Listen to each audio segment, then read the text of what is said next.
This month, I'm joined by a new guest, and we're going to talk about my least favourite game and my favourite franchise. But first, why don't you introduce yourself? Hi, I'm Justin. I'm from Canada. I'm from Ontario, Canada. And I'm a patron of Holden here. Yep.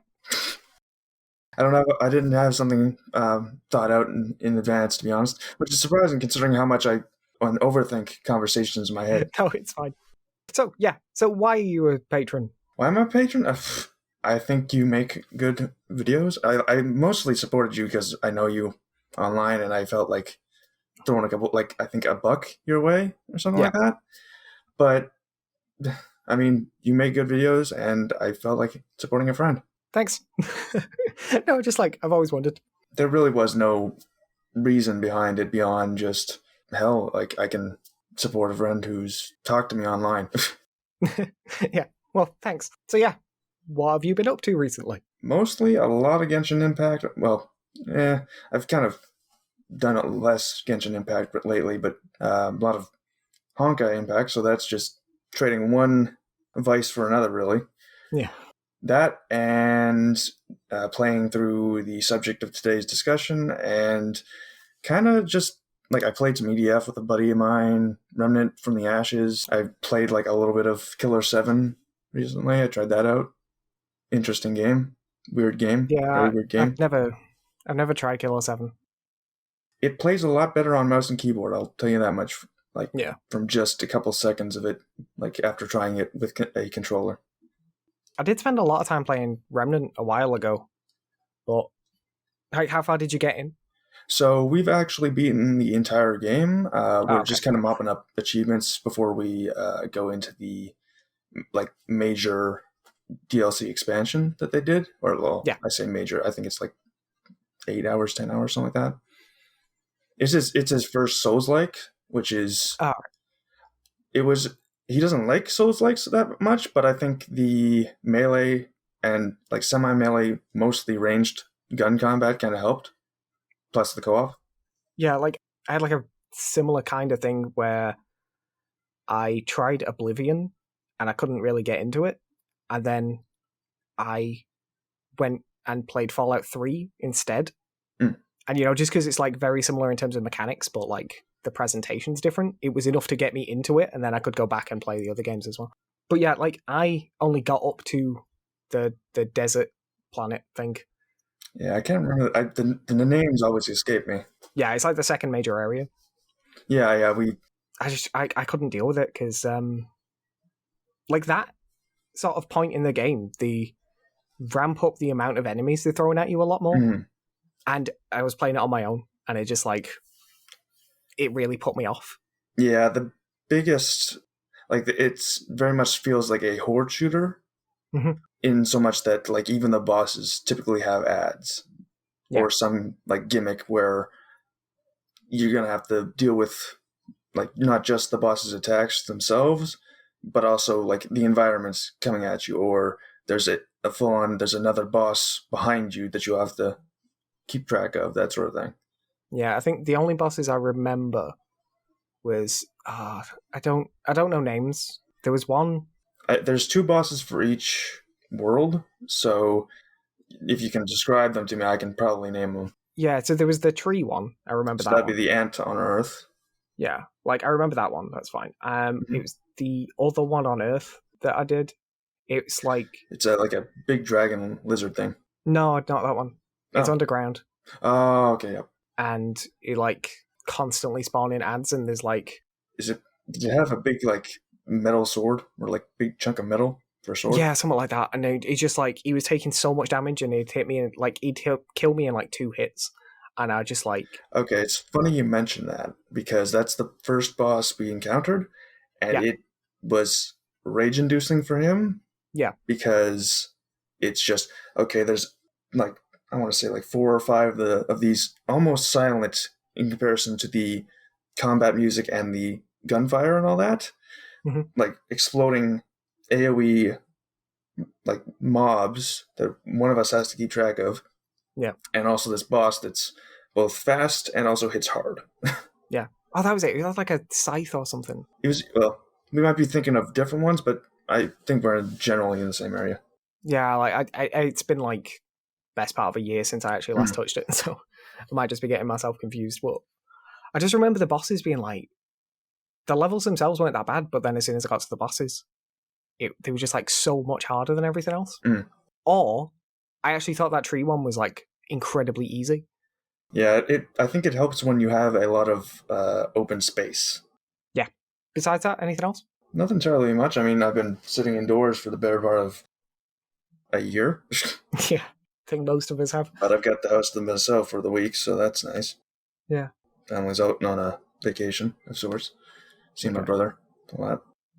I had my family went on holiday for 2 weeks last August, so I had the house to myself then. That was nice. Nice. And then since then, it's been everyone here again, and it's just loud all the time, which is the reason why I record when I do. Just because it's quiet then. Yeah, I think I finally finished Cyberpunk. I did that today. Nice. I did the last of the 5 endings. I actually really enjoyed it. I know everyone else didn't, apparently, but I did. I thought it was really good. I haven't played it. I've seen plenty of people saying it's god-awful and that CD Projekt Red should burn where they sit or what have you. But I do... I was just scrolling through Twitter while I was waiting for us to start recording, and I saw someone had done an analysis of the cutscene or the scene leading up to when you meet the lady that as I said, I haven't played it, so I don't know the names, but right before that first brain dance where you meet the 2 girls at the bar. Judy and Evelyn. Yeah. And just kind of analyzing how the scene is composed and how characters are placed in certain spots so that you're kind of, without thinking, funneled to a specific seat to talk to the bartender.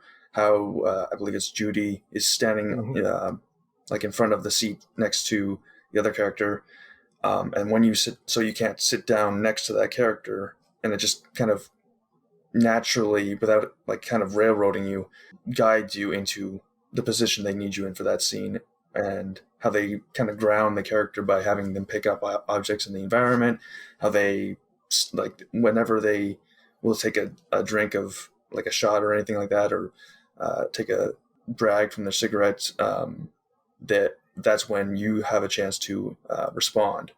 And it's just those tiny details that I think are really cool and really well thought out. I think it is a really good game, and it's just a shame that it's kind of having to, or it has to live under this giant specter of being what it was supposed to be or not being what it was supposed to be, and just management and all that trash. What gets me is it got announced so long ago. 2012, I think? Something like that, yeah. It might have been 2013. That one trailer?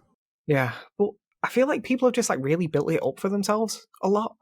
Because I always thought it looked interesting, but I was never super invested in it. And then I got it, and I just really enjoyed it. And that was it. I didn't have huge expectations going into it, and then I ended up spending 95 hours playing it. So I definitely enjoyed it. But it just feels like other people played a very different game from what I did. Yeah, as I said, I haven't played it, and but I do still have it on my wish list, and I do still want to give it a shot once it's been patched, hopefully, and all that, all the issues that I've seen brought up about it have been dealt with. I do still want to give it a shot. Yeah. But I do feel like it's almost a No Man's Sky kind of situation where people heard about it and then marketing kind of built it up a bit, and then people kind of took what they wanted from those marketing, the E3 presentations or the interviews with the developers, and kind of their imaginations went wild. And I think that's kind of something that the industry doesn't know how to control sometimes, and how something people can't control sometimes, I suppose. I have my issues with it, but it's mostly just mechanical decisions than anything else. There's I don't like the way that they sort your inventory. That's it. I can understand that kind of complaint. Well, because there's you have a stash, in your house where you can put all of your stuff, but it doesn't separate your stash by categories. Oh God. Yeah, it separates them by categories, kind of. In Okay. that when you scroll through the list, weapons are at the top, and then Okay, that makes sense. it goes ranged weapons, melee weapons, armor, and then like split into different armors. I think hats are at the top or shoes at the bottom, like something like that. And then consumables. It goes in like that order. But it's not tabbed. Yeah, no, exactly. The reason it bothers me so much is because it is tabbed in your inventory, but just isn't in your stash. So it's just more awkward. And that just seems like a bad design choice. Like, yeah, you're supposed to kind of like unify that kind of thing, right? It causes like actual issues, less so now than it used to, but especially around the start of the game. When you have a lot of stuff there, because of the way it's laid out, it refreshes the entire list every single time you put something in or out of it. So you'll click like to put a gun away and then wait 3 or 4 seconds until the list updates, and then you can do the next thing. It's funny, Genshin actually kind of has something like that where I don't know if it's like a loading performance issue or like because it's an online game or what, but like so going between each tab in your inventory, which it does have tabs, but every time you go through a tab in your inventory, it takes a second while it loads up all the art assets and stuff. Yeah, and it's like, well, I kind of need to get like over to this side of the tabs. It's just like a lot of little things like that. Separate from the inventory thing, there's another thing where in your skill, like in your level up screen, there's 6 tabs, but the 6th one is never used. As in, like, it's empty for a DLC, maybe? Maybe, but I don't think so. Like, there was something came out the other day, and I don't know how accurate it is, but originally there was supposed to be 6 skills, and then they removed the 6th skill. So what I was told was that technically the 6th skill still exists, because removing it would have caused issues. And I'm like, okay, I can understand that, because like that does kind of make sense at least. Although it's a terrible way of programming, I imagine. Well, no, because what I think, well, yeah, but no. What I mean is that I think it wasn't that they couldn't remove it without causing issues. I think it just would have taken longer to do, because what I actually think, in my head, it makes sense that this isn't a skill they removed, it's a skill that got merged into other skills. So rather than removing that skill, what they've actually done is just set the variable at the start to skill A equals skill B. And then just then whenever it calls the skill that got removed, it just calls the right values. So it's not that they didn't remove it, it's just that like actually going through and changing all the references would have taken longer than just writing skill A equals skill B. Like, that's what I think. I might be wrong, but it makes sense to me at least. But what gets me about it is that they didn't change the UI for it. Yeah. That's the only thing that bothers me. It just still shows up, but it's empty. Well, no. And that's why it actually bothers me. If it was just empty, then that says that they didn't do anything. But what they actually did was give it its own UI animation that is never used anywhere else, which says to me they put work in to hide it when they could have just removed it and it wouldn't have been an issue at all. So wait, hang on. So I guess run me down what the, just in general, what these 5 skills are, and then what what happens when you click on the 6th tab, I suppose. Okay, well, it's literally just 6 tabs on the screen. And when you hover over them, you can click on them. But on the 6th one, you hover over it, and it plays like a little blurry filter animation, and that's it. So it's almost like an error that you in-game error, kind of like, oh, your HUD is distorted, or Johnny's doing something. What that says to me is that they spent the time to create a custom animation just for that, and then add it in, as opposed to just removing that piece of the UI. Yeah, that's bizarre. It's weird, but not only is it weird, to me it feels like a really bad decision on like a design level, because, and like I can use myself as an example for this, I didn't know that this skill didn't exist. So I literally had 13 levels spare that I just kept, just in case. Because you thought you were going to get a skill. Yeah, exactly. Because I thought I was going to unlock a skill later on in the game, and then I had a load of points to dump into it if I needed to, because I was level 48 by the time I found out that this skill didn't exist. Assuming that you had gotten everything else, or if I was playing in this situation and I had gotten everything else I wanted, I would have done the same thing, to be honest. Yeah, that is exactly what I did. And like I say, like you said, rather, that's something you do. And I feel like it's something a lot of people would do because it's having it there is this promise. It's like this promise of like content. It's this expectation that something will happen. Yeah, you'll get like a power up and then suddenly, oh, you've been upgraded to Cyberpunk 2. Or Penis 2. Penis 2, there we go. Someone in the Discord was like saying that they thought it was going to be a skill tree just for Johnny, which wouldn't actually make sense. But like that other people were thinking these things too. That'd be cool. Yeah, in some way. I'm sure that could have come up with something interesting to do with that. But that's what I mean. Like other people were thinking these things too. It feels like they have completely set themselves up for this situation where people are let down because they made the wrong decision. Yeah, that's really fun. It's almost like ironic in a way. Like even in their own game, they've managed to set up your expectations only to let you down. Yeah. Like once they've actually released the game, they've designed it to be to let you down. It's not like the game's without flaws, but I think people are focusing a lot on open world bugs in an open world game. Yeah. Open world games are just hard to test. Now, granted, I think some of the bugs are a little bit more, to steal a term that Pat uses plenty, egregious. Yeah, I'm not going to say they're not. But what I will say is I ran into a whole, 3 or 4 bugs that I thought were actually issues. Mm-hmm. Like, in the very final mission today, I ran into an issue where an enemy spawned in the floor. So I just reloaded the save about 2 minutes beforehand and replayed the section and it was fine. Mm-hmm. It was definitely annoying, but in my playthrough, that is the worst that I found. Mm-hmm. I've heard a lot of different, takes. Like, some people legitimately didn't run into any of these issues that people encounter. Mm-hmm. I ran into mostly graphical issues, and this is kind of me making excuses, but I'm not making excuses because I know that it's wrong, but I'm just saying, in my head I could magic it away, because a lot of the graphical issues that I ran into were stuff like textures on screens not quite looking right and stuff, and it just kind of worked as part of the world. Yeah. Yeah, it just kind of felt right. On a technical level, yes, it was broken, but in terms of the world itself being digitally based means that a lot of the stuff in it, when it went wrong, didn't feel like the game was breaking. It felt more real, because it was when you walk into a shop and the screen that usually has the adverts on it and stuff is just running fucking the Windows desktop because someone's fucked up.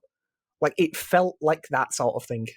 Yeah, or I've seen big screens when things were still open and I was going to the college campus. I've seen the big announcement screen have the Windows desktop with a little error message, and nobody's noticed that apparently there's something gone wrong. Again, I get that on a technical level it's an issue, but it made sense in the world for me, so it didn't actually bother me all that much. Mm-hmm.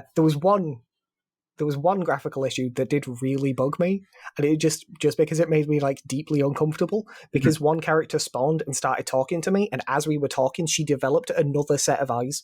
Yeah, I could understand why that would make you uncomfortable. The description itself makes me uncomfortable. Yeah, it was really weird because they were next to each other and they'd move together.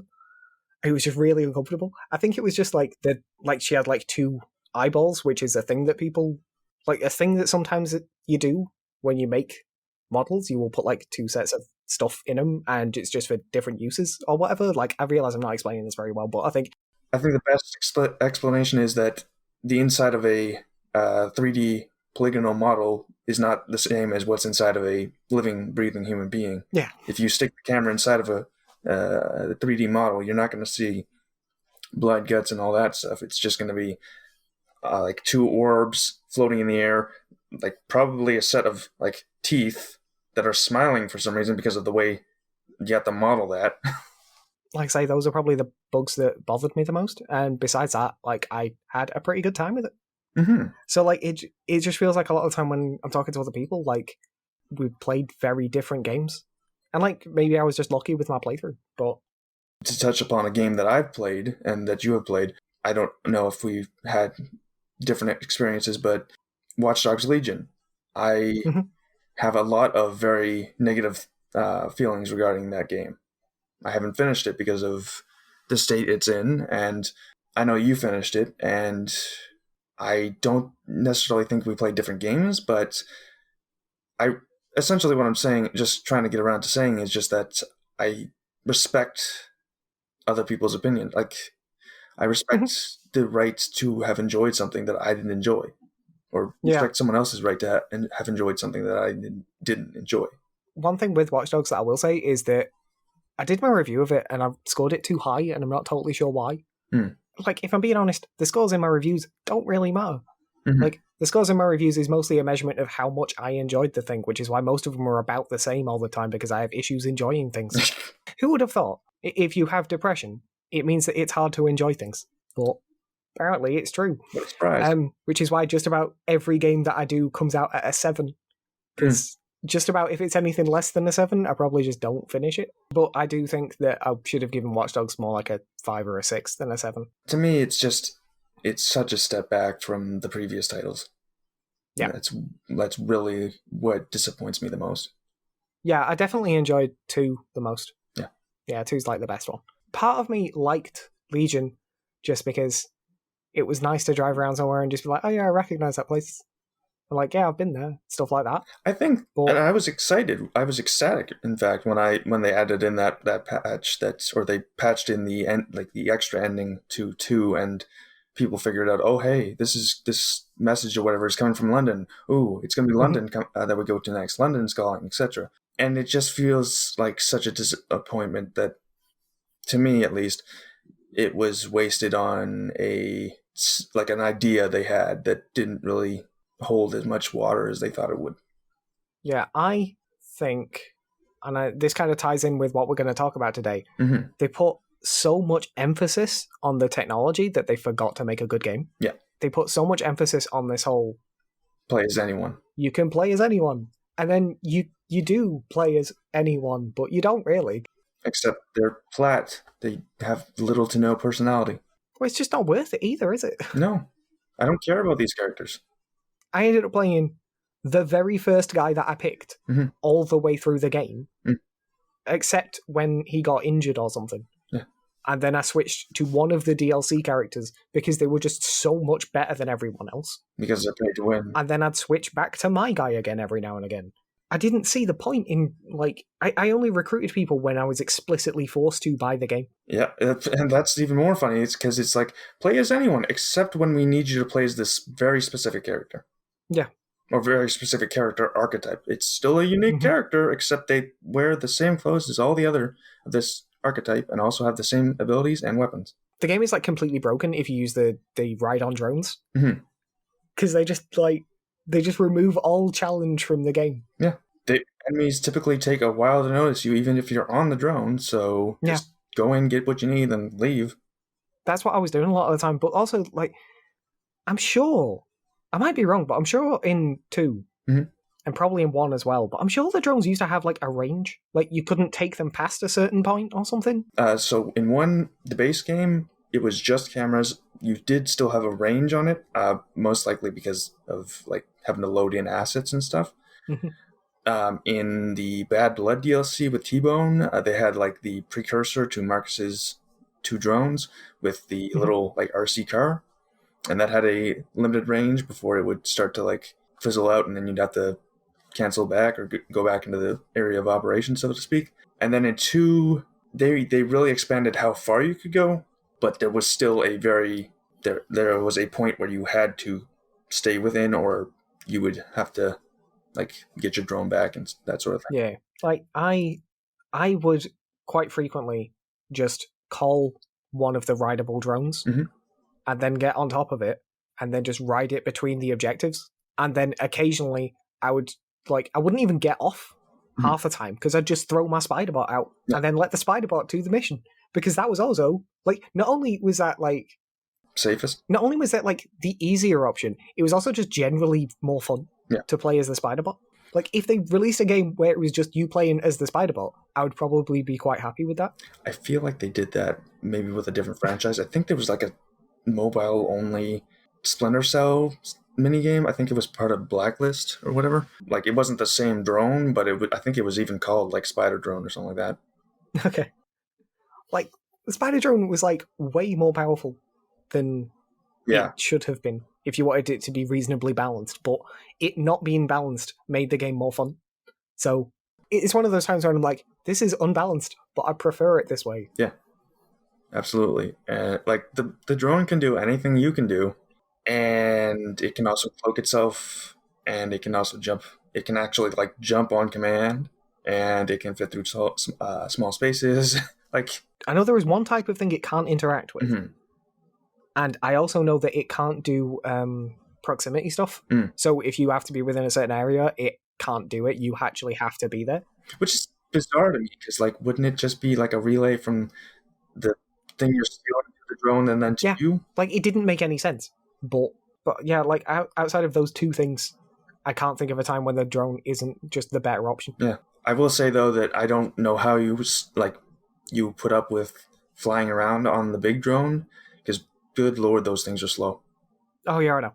They're so slow, but when I've got the choice between I could go slow, but never have to even worry about like any issues, or I can go in quick and maybe die, like half the time I'm just going to take the slow option. Now, I suppose I should ask, did you like fly from one end of the map to another to do like to get to the next mission, do you mean, or just between like in mission objectives? Usually just between the in mission objectives. Okay, that's kind of what I meant more. Yeah, like I did do a couple of like areas, you know, like the subtasks in the areas, like the billboard stuff. Yeah, like the like I did. Yeah, I did like get on one of the drones and just fly between all of those in one of the like in each of the areas. But I don't think I ever flew like actually across the map in one. Because they're just so ridiculously slow. Like, I mean, I know they're big and they're like hefty and all that, so that obviously they should be slow, but at the same time, they're like incredibly slow. But when the choice was, especially with the like billboard stuff, you'd have to climb up it, do the billboard, climb back down, get in a car, drive to the next one, climb up it again, and it's like I could just get on the drone, fly to this one, and then just fly to the next one, and you just ends up taking, if not less time, at least the same amount of time. And it was like at least somewhat more interesting to see everything from above than spending all my time climbing. That's fair. Yeah. So do you want to talk about Breath of the Wild? Yeah, because we've now hit about exactly 33 minutes into this podcast recording, and we haven't even mentioned it until this moment. To be fair, the podcast will literally be called Breath of the Wild. Well, so. There we go. I thought it was a secret, so I wasn't mentioning. No, it's fine. I think I spoke about it in the last podcast anyway, or at least alluded to it anyway. So, you've been playing Breath of the Wild recently. What do you think? I have a lot of conflicted feelings regarding it. I think it's a good, I think the moment to moment is pretty fun. I think a lot of the side quests are decent, if not pretty fun. I think the main story is, for the most part, kind of weak. Like, actually, in fact, I'd say it's really weak, except for the, I would say one guardian, one champion that I liked, which was the Gerudo champion.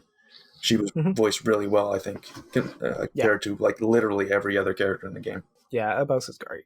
I like Mipha as a character, but I actually just really don't like her voice acting. I would say that as well.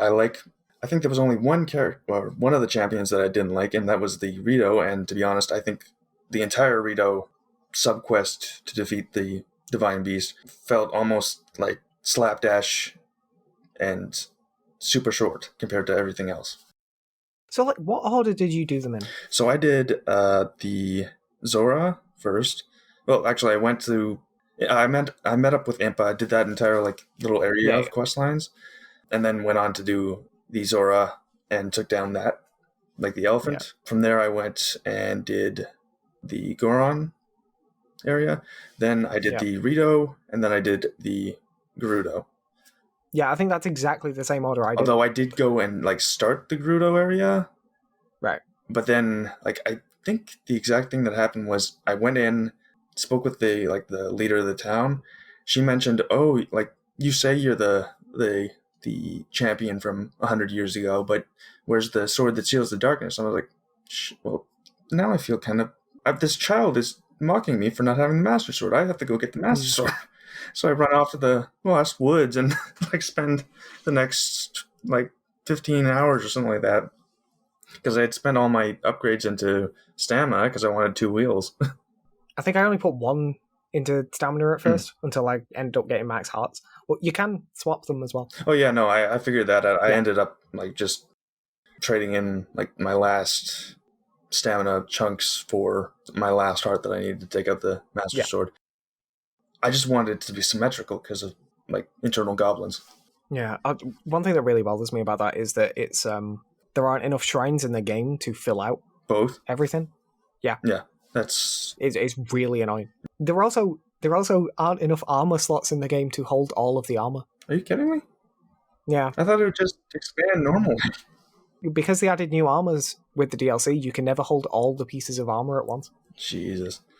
Yeah, I think there's 3 slots and 12 shrines short of having enough for everything. I didn't even know that the armor had like a limited number of slots. I thought it was infinite in comparison. Well, I thought it was infinite, and then the only thing you had to upgrade was the like the swords or the melee, the ranged, and the melee, ranged, and shields. Yeah. No, I can't remember if it's like you have to upgrade them as well, or if it just like doesn't expand past a certain point, but you can't get all of the armors in the game if you get all the DLC.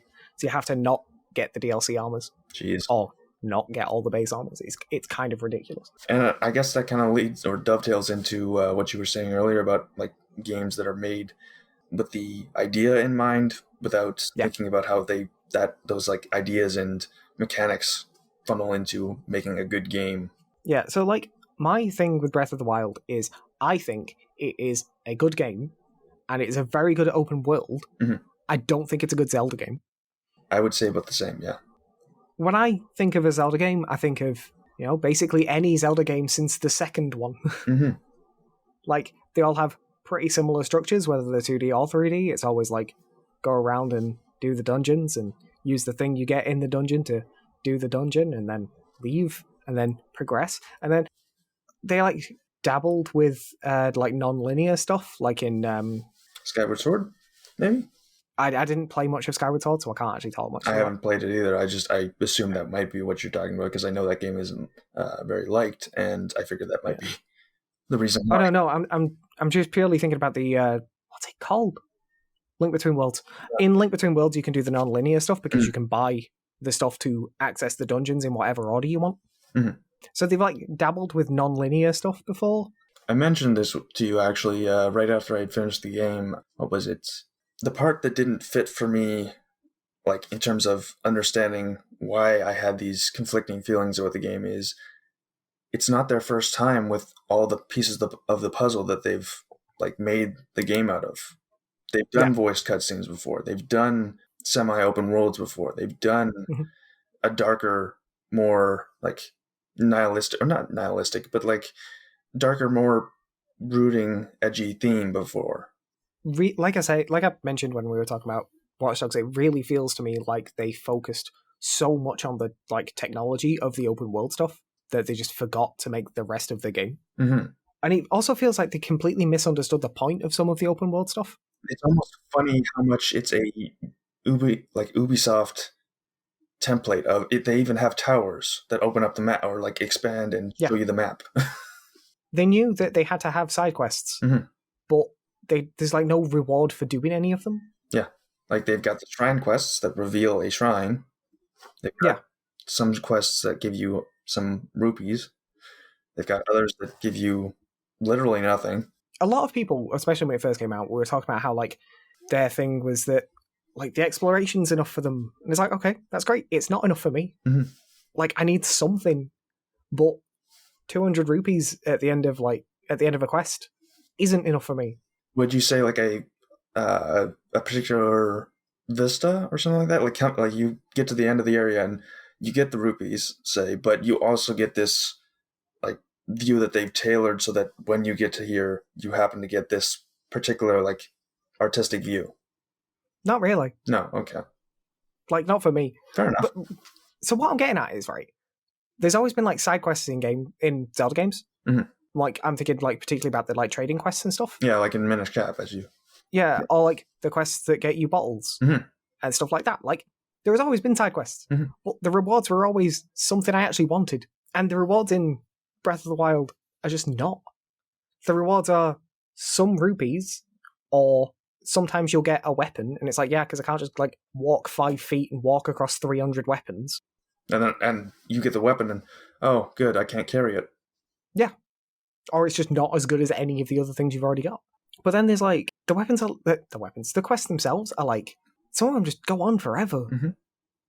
Like, especially there's, the one that I'm thinking of is the one where you've got to show different weapons to the kid in, I can't remember what the town's called. And I hope you remember that you that he wants X weapon, and you've happened to check the quest list, because it won't like update and tell you up in the top corner, hey, you've got this weapon. This kid wanted to see it. It just infuriated me, because like you'd go through all the effort of doing it and just get nothing in return. I think there was like a couple of quests. I'm pretty sure he just gave you rupees. There's like a couple of quests where I thought, yeah, this is worthwhile me doing, and most of the side quests I felt were worth doing were the ones that just gave you the DLC armor, which, as we've just talked about, isn't actually a good idea if you want to keep all of the armors. So, I beat the game and I only found 2 of the Great Fairies, so like I didn't even need to upgrade my armor that much. I was going to say I feel like I'm too harsh on Breath of the Wild, but I don't think I am, to be honest. I don't think you are either. I think it's a serviceable game. I don't think it's like god awful or anything, but no, I don't think it's a 10 out of 10 masterpiece. No, people calling it like the best Zelda game ever, I have no idea what they're talking about. I would say Ocarina of Time is still a better Zelda game. I would say that Minish Cap is a better Zelda game, and that's not even it's not even made by Nintendo. If someone says to you, I want to play a Zelda game, is Breath of the Wild the one you're going to send them to?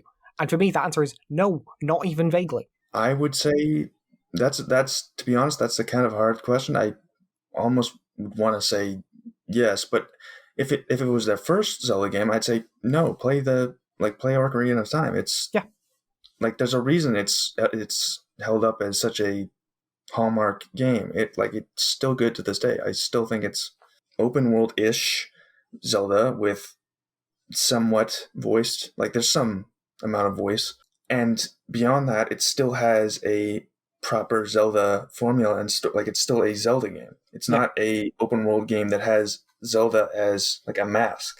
That kind of is what it feels like to me, is that Breath of the Wild is an open world game set in Hyrule, but it's not a Zelda game.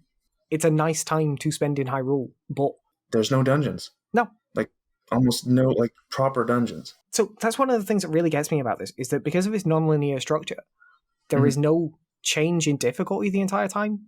Like, there are areas which are harder than others. Because they've got different colored enemies. Yeah. But the actual Divine Beasts themselves, which are like, for one thing, you don't even have to do them, which, like, I actually like that you don't have to do them. I particularly love the speed run, like the, I think 10 to 15 minute speed run of Breath of the Wild, where they just abuse the physics engine to fling themselves at Hyrule Castle. It's really good. It's hilarious. But like, because there's like no specific structure to it, like you can do them in any order, which is good, but like there is no change in any of them. They can't account for that. Yeah, exactly. I'm sure they could.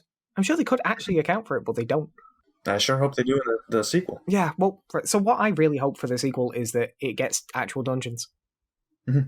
Like, I would like Breath of the Wild way more if it was an open world game with actual dungeons in it.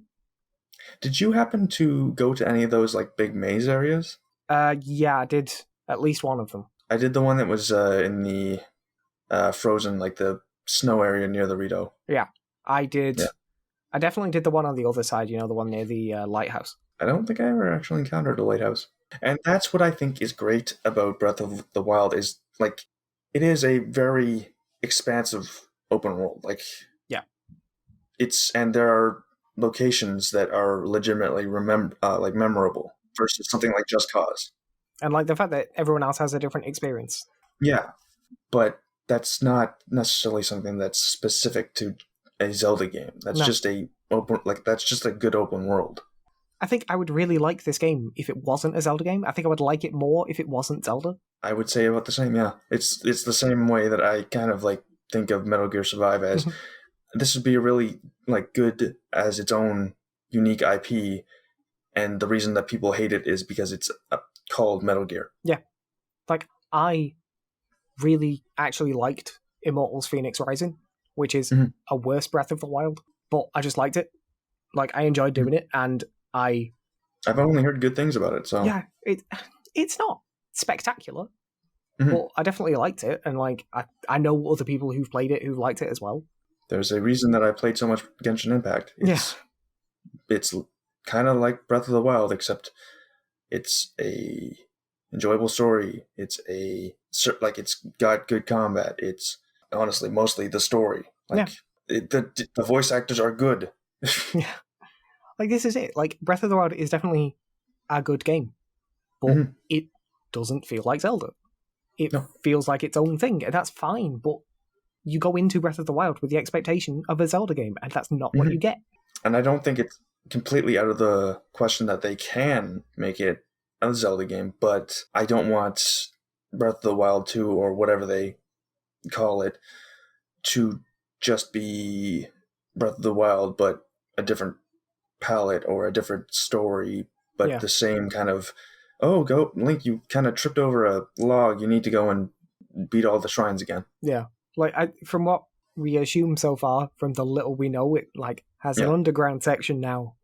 So that would be interesting at the very least. It would be a change. And Ganon is now hydrated. Yeah. He's very wet. So yeah, like, actually, what else would you want in Breath of the Wild 2? Honestly, like, just, we touched upon, dungeons. I would like them to, really, I don't know who directed the voice acting. I said that I think I said something along the lines of the voice actors or the voiced acting in Breath of the Wild is bad. That's not because of the voice actors. I think the voice actors are good. The issue is that the direction of the voice actors was lacking for the most part. They were given a script or they were given direction that did not match how the scenes portrayed them. They're speaking out of context. Yeah. I think the Japanese voice acting was better. And it feels like a lot of the time, you get Japanese directors who direct English voice actors the same way they direct Japanese voice actors, and it doesn't work. I come back to the English dub of I think it was Yakuza 2. I think it was actually Yakuza 1, come to think of it, where they got Mark Hamill to do Majima, and you watch that scene and it's hilarious because it's Mark Hamill and he's wacky as Japanese Joker, but there's a reason why that game did not perform very well in English. Yeah. You need to have that Japanese cast. Or just well-directed English. And well-directed cast, yeah. Yeah. Rather than picking them out based on how they look. Kind of like Silent Hill 2. Yeah. Or something along those lines. I can't remember if that's the one I'm thinking of, but... No, I'm pretty sure you're right. I think the main thing I really want into is actual dungeons again. Yeah. An open world with actual old style dungeons in would be cool. And I don't think the Divine Beasts, aesthetic wise, are bad, but they try to establish such a scale with them, and then you get inside, and they're not really that big. They're half an hour to maybe 45 minutes max of exploring this dungeon. Oh, not dungeon, but this thing. The Divine Beasts feel like one dungeon. All four of them combined. Yeah, come up with one Zelda dungeon. Yeah. And then you get to Hyrule Town or Hyrule Castle or that area, and it turns the map into that Divine Beast kind of layout, which is cool. That is the best part of the game, probably. And it's granted, you can just run straight to it if you want to. I got to Zelda's area, and then I got to the top of that little tower bit and used the wind power to slingshot my way up to the front gate. Yeah, that's what I was. I would do that. I had a route which it took me around the back of the castle and underneath, because it came out on one of the ramparts, and then I would use Rivali's Gale to get up on top of Zelda's roof, and and then use it once more, and then glide across, and you just land right in front of the castle. It is legitimately shocking to me how much more threatening the Guardians are compared to Ganon. The only issue I had was that I was like really bad at parrying.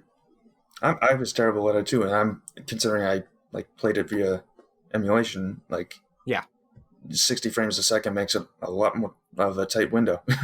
It meant that the last phase of Calamity Ganon, I think it was. Yeah, the last phase of Calamity Ganon was like really rough for me because of that. But outside of that, like he wasn't that big of a deal, and especially if you do all the Divine Beasts, it's way less of a deal. If you don't do them, you do end up fighting all of Ganon's first, and then Calamity Ganon straight afterwards. And also, you have I don't like obviously because I finished the game with all the Divine Beasts done. I don't know if it's the case or not, but I think you start the Calamity Ganon fight with him at half health. Yeah. While we're talking about that fight, have you seen? I know you've spoken about the speedrun of it before, but I really like the way they handle one of the blight phases in that. I can't remember which one it is. I haven't watched the actual speedrun in a couple of months or something like that. Okay. But I do remember like there's a specific way to to mess with the AI or something like that. There's like a really cool bit where you shoot an arrow and then immediately set off the trigger that spawns them. Like when they spawn, the arrow is inside them. Oh yeah. And they just take damage during the spawn cutscene and then immediately die. Yep. And it just makes me laugh every time.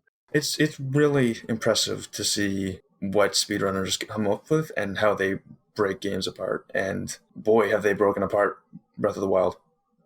Yeah, I was watching a thing yesterday actually about some tech that was found recently, which it involves like you spend an hour playing the game, doing a load of stuff. Like it's actually an incredibly complicated. Oh yeah. One to set up. It takes forever. Jumping in this particular corner while whistling, and there's multiple one-frame inputs that you have to do back to back within the menu settings. And what it does is it puts the game in a state where it thinks you're inside a memory while playing. Like the memories from the past, right? Yeah. But stuff doesn't load in properly because of that. And then you have to beat the game without dying.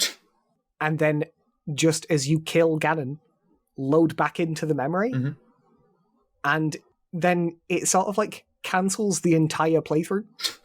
So that playthrough doesn't exist anymore, but then you load in to a new playthrough and you don't have to do the Great Plateau anymore. Okay. And you have everything that you had in that save file. Okay, that's sounding vaguely familiar now, actually. It's like a new game plus or something? Yeah, and you can use the Bow of Light at any time. It's just like really cool. Like, is that even does that count as a speed run? Does the part where you play through the game without and then delete your playthrough somehow, but you still get the... Usually in those things, they don't count the time that it takes to set up the file. Yeah. Because like in Super Mario Sunshine speedruns, they do a thing called Peach File, which I think it requires some setup in one game, and then it starts immediately after saving Princess Peach on Al Delfino the first time. Okay. As opposed to like playing everything up for that. Yeah, like usually in stuff where like there's like a playthrough that sets stuff up, the first playthrough doesn't count, and then they start the timer from when the setup file starts counting. I mean, technically it's actually down to the individual board itself. Like, it's not like there's like one overall body that does all of them, but that's generally how individual places do it. All I'm thinking of at this exact moment is this one video I saw of how, like, a description of how Twilight Princess has the longest or the slowest speed run possible, where you just stand in place and wait for Link's animation to like cause him to zone out of the world. Yeah, I've seen that video too. When you pick up a blue rupee, there is a animation doesn't loop properly, so he slightly moves every couple. There's an X offset, and he just gradually floats to the side and takes like 17 hours. It's just ridiculous. It's just like they explain how it was found, but like you quite like it explains how it wasn't found originally when they were they were testing the game.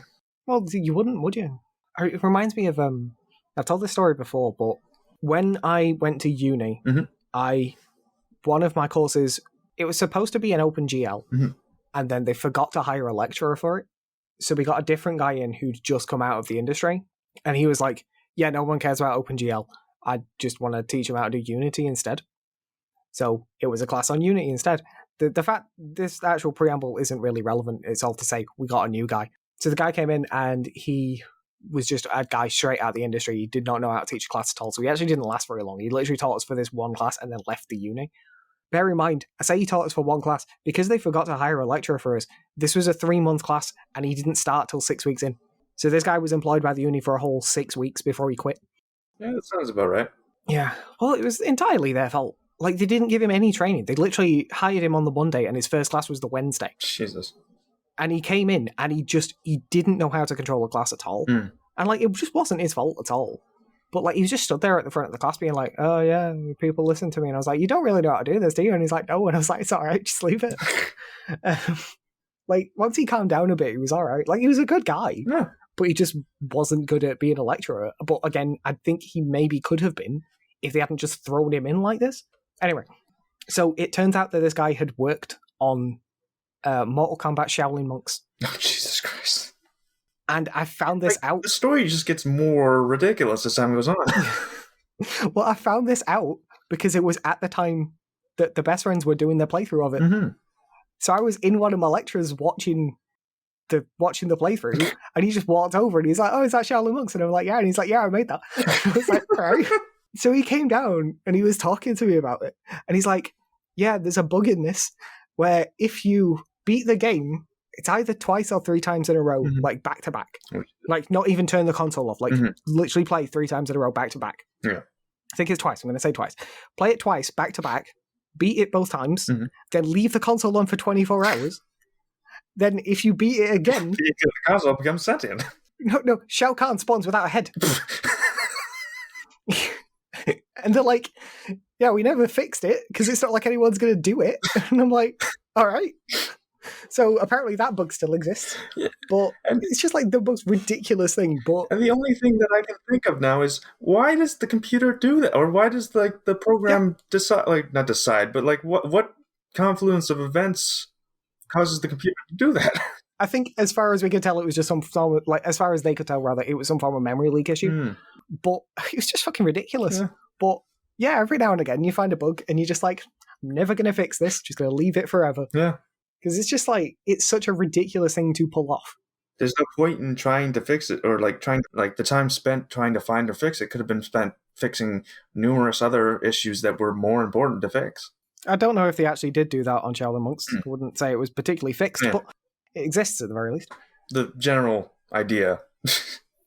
Yeah, the idea is sound. Yes. Just don't know if it applies to that game all that well. I suppose the one other thing I would want to see with Breath of the Wild 2 is just not forcing you to have a limited inventory. Yeah. And I don't even mean, like, let's even not go that far, but having a larger inventory that you don't have to be throwing away stuff so constantly, like, or having to rely on, okay, I've got to go find these 600 or odd mini puzzles in the environment to get enough currency to upgrade my slot by 1 to carry 1 more weapon that'll get filled almost instantly. Or don't make the Master Sword take up one of those slots. Yeah, that's kind of dumb. Yeah. Because you can't get rid of it because it's the Master Sword. Right, because if they had more slots, it would make the weapon degradation less of an issue. But I don't like the weapon degradation. Neither do I, really. So I don't know if I'd be all that bothered by that. But maybe that would just bother me even more. The entire problem with weapon degradation and shield degradation and like bow degradation is, well, I don't want to use this now because I might need it later. Yeah.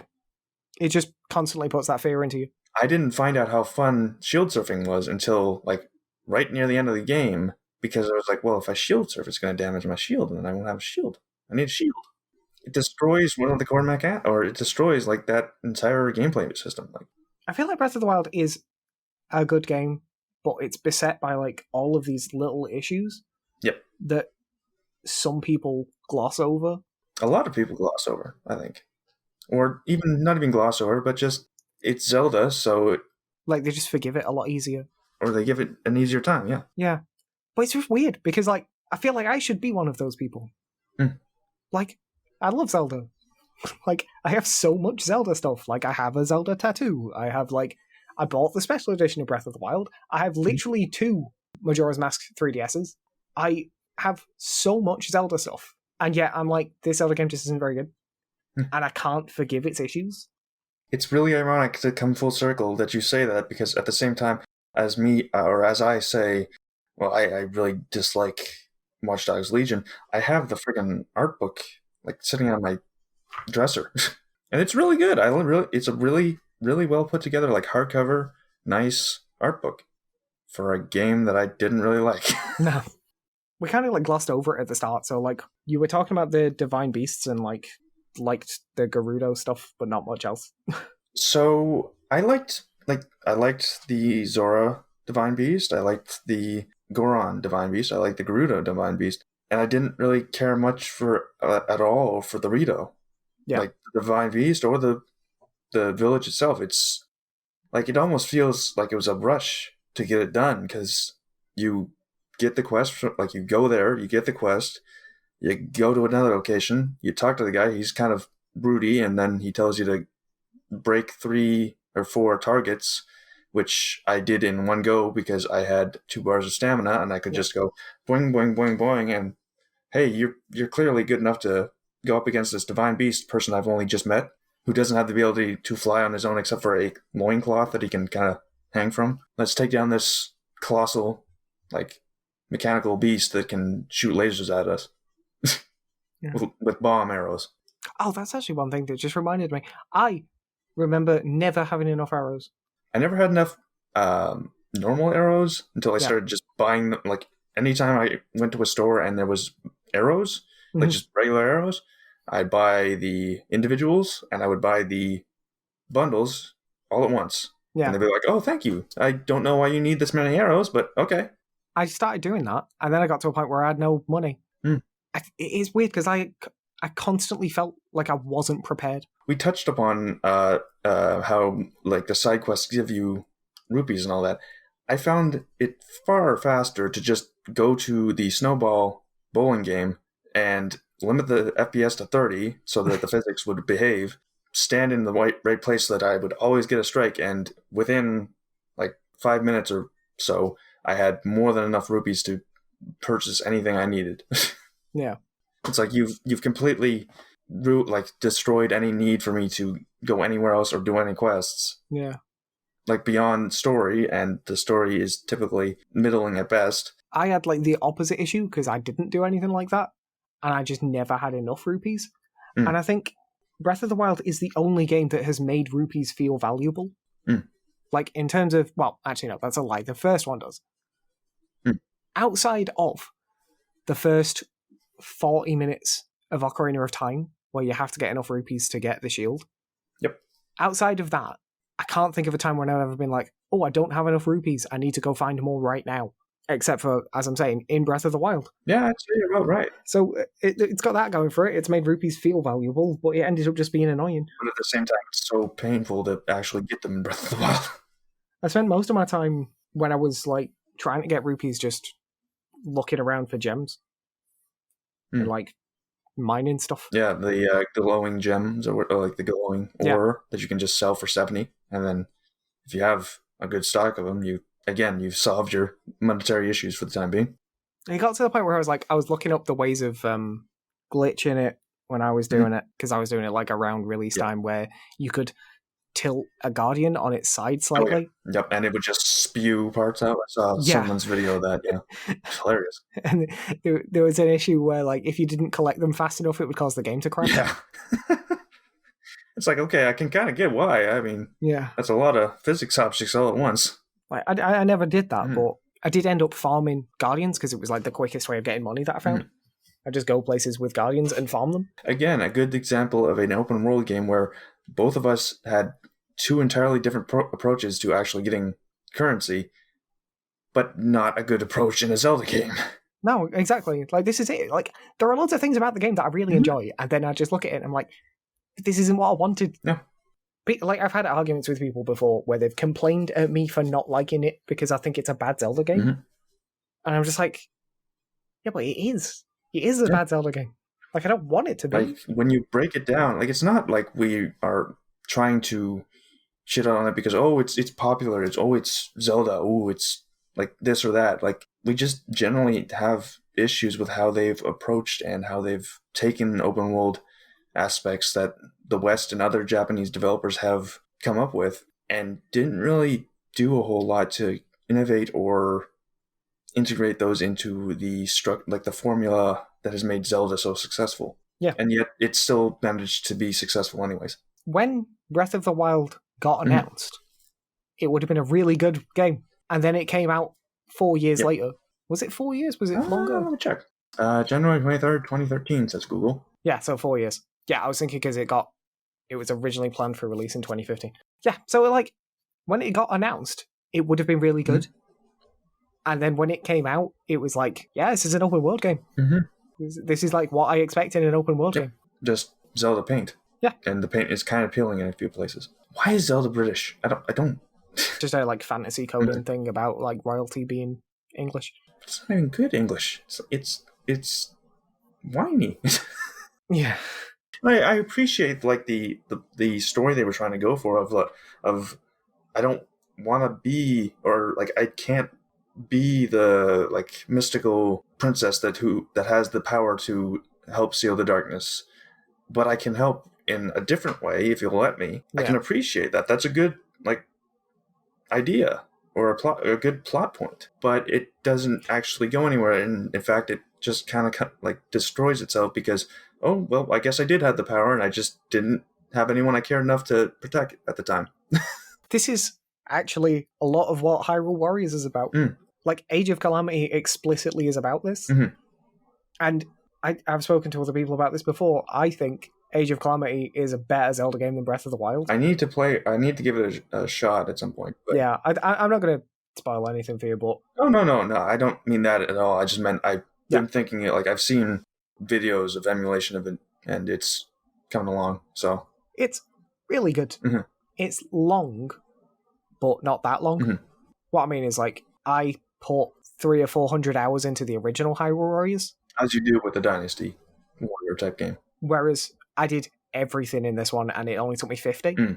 For me, I was like, yeah, like that was as much as I wanted from it, so I'm happy with that. I could have done longer if I'd spent a longer amount of time playing it, if you get what I mean. Yeah. Like, I've put 50 hours into it in a week. It was just a lot. Yeah. So by the end of that week, I was like, no, I'm tired now, I need to stop. If I'd spread it over, like, a month or something, I'd probably... I don't think I would have enjoyed it more, but I could have gone for longer. But no, like I did like everything in that in 50 hours. And in Breath of the Wild or Age of Calamity? Oh no, Age of Calamity. Like I unlocked all of the characters and got all of the upgrades and everything. Like I didn't upgrade everyone's weapons all the way, but yeah, I did like all the main stuff. Like the only thing that disappointed me about the game, right? I thought Age of Calamity was a prequel to Breath of the Wild, and it isn't. It is? I thought it was supposed to... Okay, I'm now... Is it like... Yeah, I know. 4th hour, or like a 12th hour... Oh, you thought it was a prequel, but it's actually like something else? Or... Yeah, pretty much. Okay. If you go in knowing that, it'll probably bother you less. Like, it would have bothered me less if I was less invested in it, and I was just invested in it because I wanted to know more about it. Well, pre-100-year time skip, like, for as much as we... or at least I, have issues with the voice acting and all, I do think the story that they've got set up is interesting, and I like the technology that they've kind of integrated into Breath of the Wild and like Zelda as a whole. Like, that's cool. And that gets explored a lot in Age of Calamity. That's a lot of what it's about. There's a point up to which where I'm like, yeah, this is a really good prequel, and then it immediately hits this point, and I'm like, this is no longer a prequel. And then I became less invested in it straight away. And I was like, oh, okay. And it's really a shame because I actually think it's a better game than Breath of the Wild. Like, it's a way more interesting story. It's weird because, right, so my issue with Age of Calamity is that it is not a prequel to Breath of the Wild. So if Breath of the Wild didn't exist, I would like Age of Calamity even more. So Breath of the Wild is actually at fault here. Yeah. But no, like, it's a really good game, and it's weird because, right, so the stuff that I like about Breath of the Wild is that it's like set in Hyrule, and it's a lot of looking at what Hyrule's about sort of stuff, right? Yeah.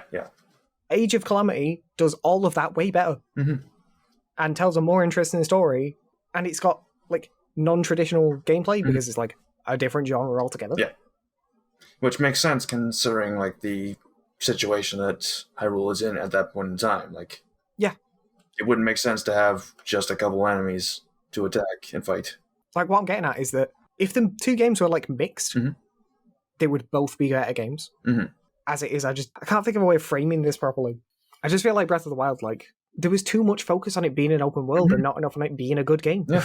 And despite all that, I still do kind of want to go back and finish up stuff like the post-game, or not post-game, but like the expansion content, like the stuff that kind of goes more into the champions and all that.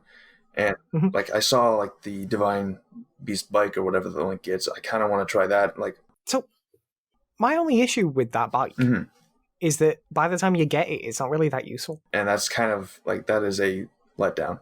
Yeah. To say the least. Like, what more do you have to do in that game once you've gotten that bike at that point?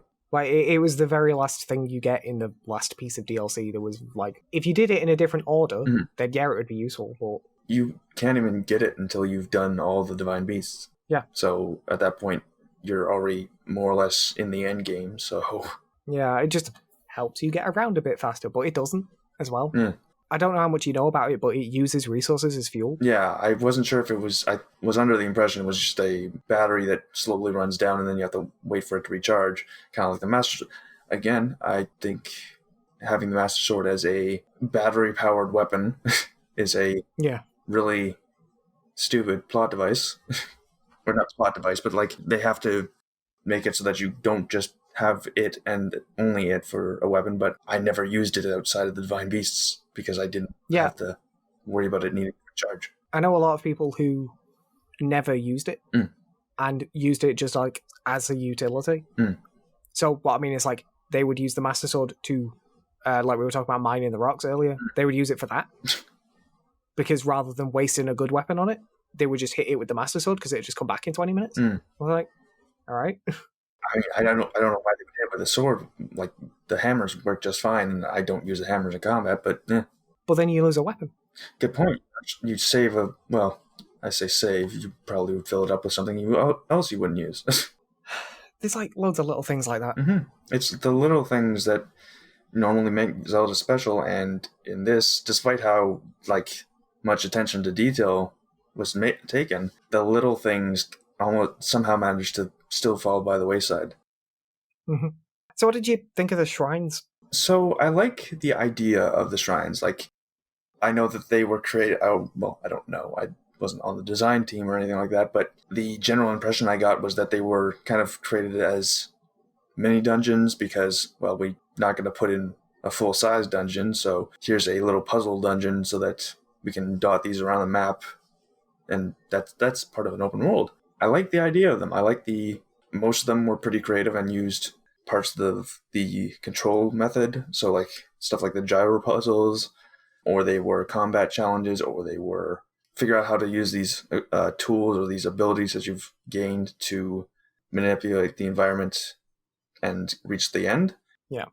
But I would have preferred they be replaced with, or like I would have just preferred if they had done away with the shrines and just made, I don't know how many there are in total in the game, but if you had to take, I don't know, 20 of them, like the resources to make 20 of them and smush them together into one dungeon, and you can only have however many dungeons that would have equaled out to, I think that would have been more interesting. And like a better use of the resources rather than just copy paste these assets into a series of mini challenges. Like, you could just combine 4 of them together and put a heart piece at the end, the heart container at the end, and that would immediately make that feel more important. Or make you choose at the end between a heart container or a stamina wheel thing. I remember there being one of the gyro things really early on, and I know for a fact that I feel weird about it because I like it, but I like it because I played it not in the way it was intended. Are you talking about like the ones where it was like a ball maze, except if you turned it upside down, you can just use the flat plane? Because that's what I liked about it. That, like, it allows for creative solutions. So, like, that's what I mean. Like, I like that because that's how I ended up solving it. Because I played it with the Pro Controller, so I turned the Pro Controller upside down. So I had a flat surface and then flicked them all up like that rather than rolling it through the maze. So I like that. But at the same time, I don't like that because I feel like, A, I didn't solve the puzzle. And B, I feel like the puzzle was just like, I tried to do it the intentional way so many times and I just couldn't because it didn't control well enough. Yeah. And it feels like I wasn't trying to solve a puzzle. I was just trying to find a way to make it control the way it was supposed to. Because of how hard it was to control, when you found that like outside of the box solution, it didn't feel as like rewarding. It didn't feel like I was like, oh, I came up with a cool solution. It felt like, great, now I don't have to fight it. Yeah, I understand completely what you mean because it just kind of pulls itself apart it self-destructs on itself because rather than feeling rewarded for coming up with a solution, you just kind of brute forced it. Yeah. It's not a puzzle. It was something in your way that you had to hit until you broke through. Yeah, like I bring this up a lot where I don't like puzzles. But it's not because I don't like puzzles, but it's because I feel like most people design puzzles wrong. I think a puzzle should, like, the entirety of the puzzle should be in your understanding of it. So you should only ever be fighting to understand what it wants and never be fighting to make it do what it wants. So I guess in that vein of thought, what do you feel, or how do you feel towards something like The Witness? I didn't like The Witness. I don't like The Witness because it does that. It does exactly what I'm talking about. But because there is absolutely no direction, it is very easy to get yourself in situations where you think you're doing the right thing and then you're not, and then you have no idea where to go from there. Yep. Like there's quite a few puzzles in it where I thought I understood what it was asking of me and then I didn't. But because there is nothing else, it is like I can't even understand enough to where I'm going wrong to fix it. Yeah. Like I've been playing a lot of Opus Magnum recently, and that was really good. Zachtronics know how to make good puzzles. Yeah, I'm just usually really bad at them, and for once I'm doing okay. They're really freaking hard. Yeah, but this one's not been too bad. I can use, for example, this like the stuff I was doing today on it. There is one puzzle in it. Well, every now and again, there's one puzzle which takes me forever to solve. So the one today, I've been stuck on this puzzle for like 3 or 4 days, and I've put 2 or so hours just into this one puzzle, just trying to come up with new solutions and getting them wrong every time, and like just over and over. And today, I finally got to the point where I was just like, okay, no, I'm just not going to do it anymore. I'm just going to do a different puzzle and come back to this later. So I did the next puzzle, and it took me 11 minutes. And like, I was kind of getting to the point with the game where I was like, maybe I've just got to my limit now. Then something like that happens where it's like, no, it's just entirely within my understanding of it. Yeah, or the puzzle wasn't balanced correctly, so to speak. Yeah, like the entirety of this solution is just, I need to understand what I'm doing better. And one thing I like about it is that because it is like technically about programming, it actually works the same way I work in my head, where I come up with a solution that takes as many steps as possible and then try and build in efficiencies to make it faster.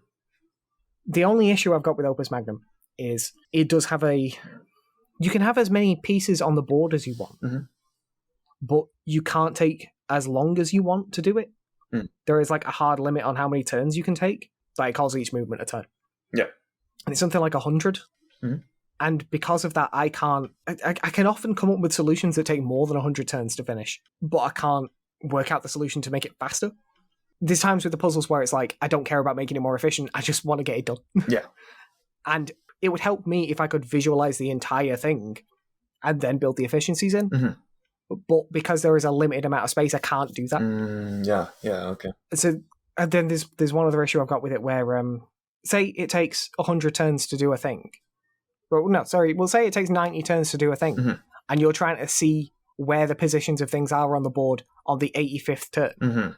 You have to watch all 85 turns. Oh, yeah, okay. You can't just click this bit and see where things will be at that point. It's just kind of annoying. Like, I understand, but it a lot of the time is spent just watching the things you've already done. Because the game mechanics won't let you do it in a way that works best for you. Well, it's not even that. It's literally just like, I'm like, oh, I can't remember which way this rotation goes. Mm-hmm.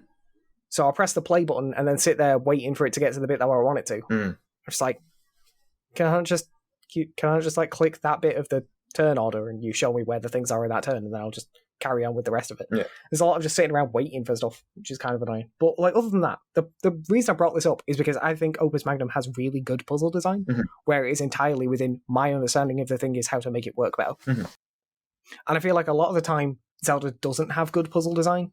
Well, especially Breath of the Wild doesn't have good puzzle design, where it's mostly in like you can work out how to do it, but then it's like fighting things to make it work the way you want it to. Or in another case, there are multiple puzzles that, or rather multiple shrines that kind of follow the same puzzle.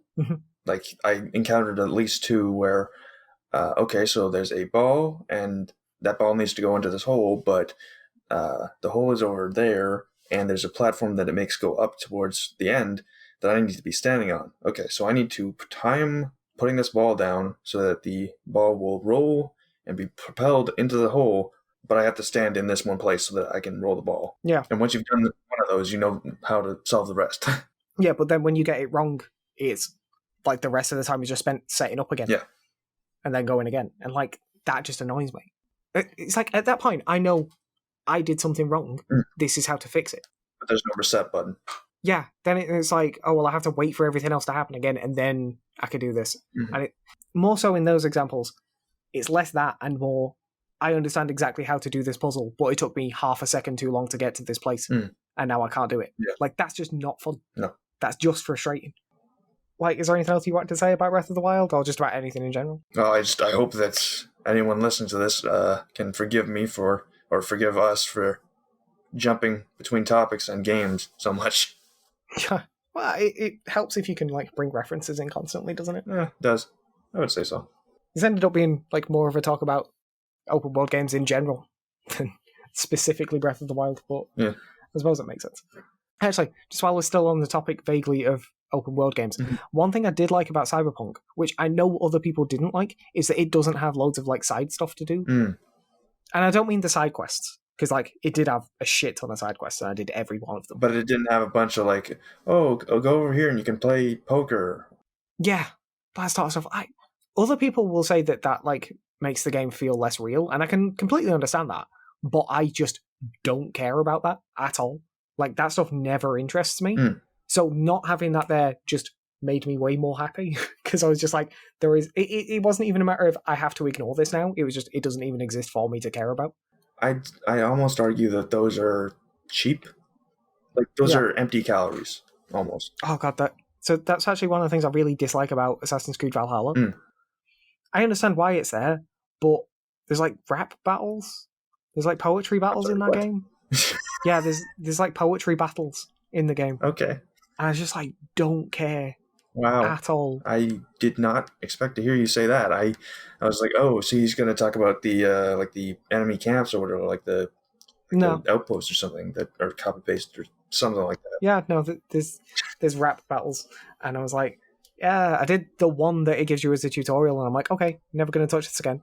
I think just all of the little side content like that in that game, I just don't care about. Like, there's drinking battles. Look at that, I can understand. Yeah, well, you have to like drink a beer as fast as possible, and that's like it. I mean, that was in Watch Dogs, come to think of it. I was just like, oh, I just don't care. I don't care about this. And then there's a dice game, and I actually like the dice game, but I did a stream of it. Right? The stream was an hour long, and 20 minutes of it was spent on this dice game because I started it, and I didn't realize how long it was going to be, and it just took forever. And I just don't care. Just let me finish. Have you ever played? Oh god, what's it called? Oh god, I can see it in my head, but I can't think of the name of it. It's a board game, but it's a digital board game. Okay. Armello, that's it. Armello. I played a little bit of it at the recommendation of a friend. The only reason I bring it up is because it is basically that dice game. Okay, yeah. The combat in Armello is you roll dice, and it gives you like okay, I see what you mean. Attacks and defense and like little things like that. It is almost exactly the same dice. Yeah, game. for me that was never really very fun because it's just a game of chance. Like and it feels really crappy when you get into an encounter where you have no input on how it's going to come out. and you didn't have any choice in it going into this encounter. So in Valhalla, there is actually some choice in what you do, Mhm. because you get like 5 turns to roll dice. Mhm. So you roll each turn, and then you choose which dice you want to keep and which ones you want to re-roll. Mhm. And you can see your opponent's dice as well. So it's like picking to counter what they choose, basically. Mm. So there is more to it, but you still end up in, like, I still ended up in a situation where I just couldn't win. Yeah. And I was like, okay. But then I ended up in this situation where I couldn't win very early on, but had to play the rest of the game, and it took like 20 minutes. And I was just like, I just don't care. Just please let me finish. Yeah. Jesus. I feel like that a lot with like side content in games. Mhm. Like, not the side quests, but the little like mini games and stuff. A lot of the time I don't care about them, and I like that they're not in Cyberpunk. Yeah. That's what I'm getting at. People have said, or I've seen people say at least, that like Watch Dogs Legion, I really appreciate that they had that like that kick-up mini game or that combat arena or whatever. It just feels so cheap to me. Like those are so I'm saying so easy, but like I don't know how difficult that would be to implement. But it just doesn't add anything. It's like, as I said, it's just empty. It's empty calories. Yeah, especially when they put that stuff in and then like tie stuff to it within like upgrades and shit. Like, I think in Valhalla you can unlock stuff based on how well you do in the poetry stuff. And I'm just like, I'm never going to see this content because I don't care. Or I'm going to suffer through it just to see the extra content. And I'm like, I don't want to. I don't want this here.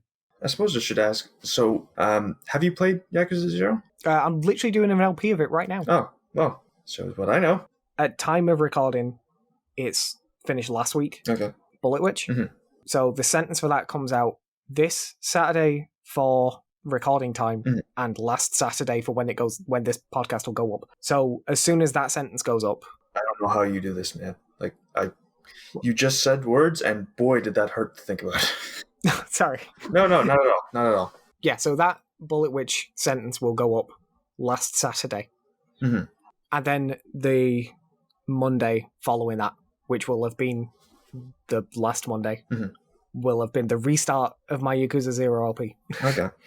The reason I brought it up, really, though, was how do you feel about the mini games and like the side content? Well, not side content. We already established like the mini games, the gambling, the bowling, the arcade like game. Because I think that adds to the experience. See, like, I get why people do, but I just don't care.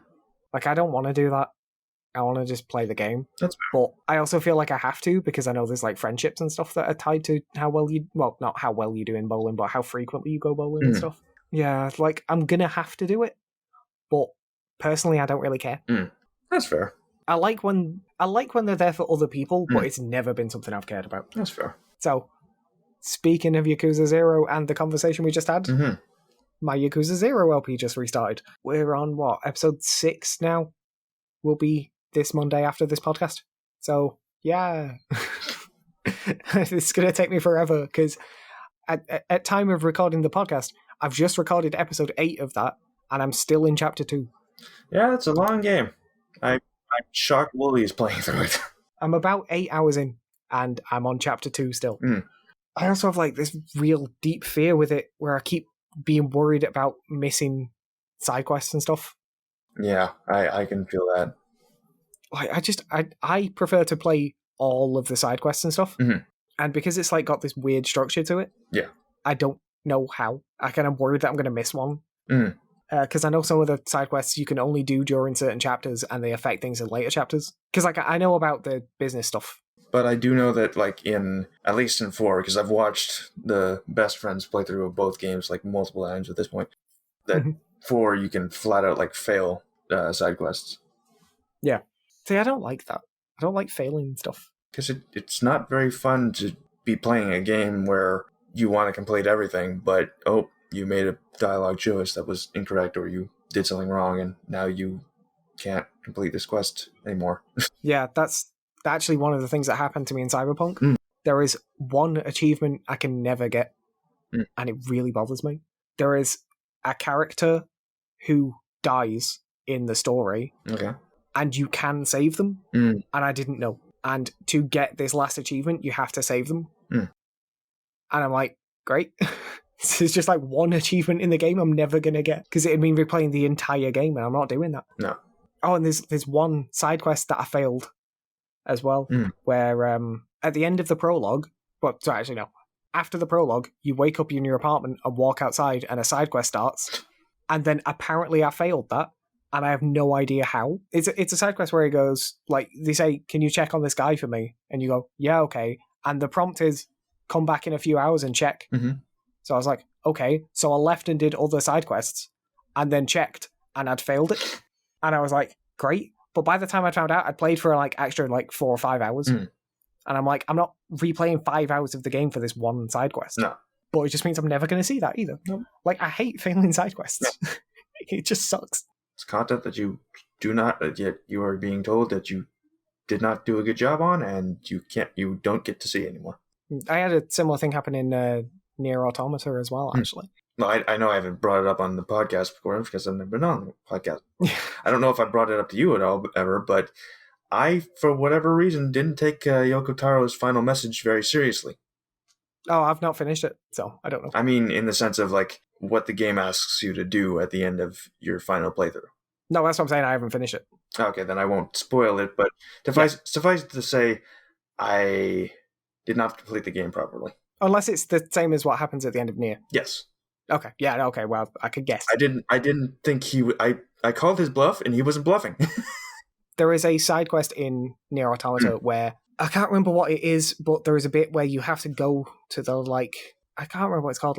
It's not a beach, but you know where the sea is. Yes. Yep. The right where where you go off to fight the big Goliath thing. Yeah. Right. So the issue is that I didn't realize that was the end of that playthrough. And there is a side quest that takes place there. That side quest hard fails once you reach that seaside area, and I didn't realize. And I was like, great. Yeah.